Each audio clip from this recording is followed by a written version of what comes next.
I was assaulted by a friend who was in love with me. This happened over 10 years ago, but I still think about how close I came to dying. I was already with my future husband when I met his cousin. We had a lot in common. We'd both struggled with addiction and anorexia. We'd talk on the phone and met up to eat and see a movie, but he kissed me in his car, so I decided it was best if we stopped talking. I told my future husband about the kiss, and he was understanding. I didn't tell him that his cousin got extremely upset over me turning him down. Some time passed, and we started meeting up as friends. Since we were both starving ourselves, we always went to the same place. But after a couple times, I felt like it wasn't healthy for either of us to meet up. He asked me to meet up one last time, and I stupidly said yes.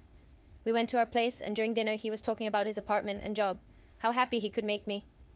I got uncomfortable and asked him to drive me home. It was really late, and instead of driving me home, he drove to the forest preserve. It was pitch black because all the lights were off. I immediately felt uneasy. We were alone in the parking lot, and I had a horrible feeling at this point that something was going to happen.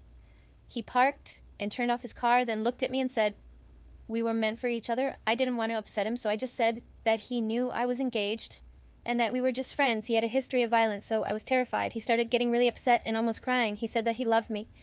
Then he put his arm around my neck and held his arm down really hard on my right side of my neck. His arm was around my neck, and I'd been looking straight ahead when suddenly I woke up to a police officer at his window. He was asking if I was okay. I was really scared and confused. I had some vomit on my shirt, and I'd wet my pants. He'd pressed down on my carotid artery for long enough that it knocked me out. He was a wrestler in HS. He was telling the officer we were fine, and that I was drunk. He got a ticket, but I was too afraid to say anything because if he was arrested, my now husband's family wouldn't have blamed me. But that's what I thought.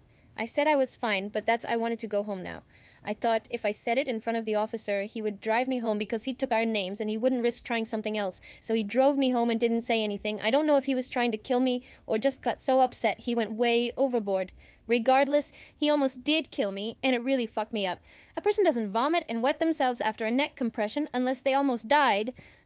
I told my now husband, but not right away, because I felt like it was partly my fault for meeting up with him. I only saw him a couple more times at holidays, and then he stopped coming.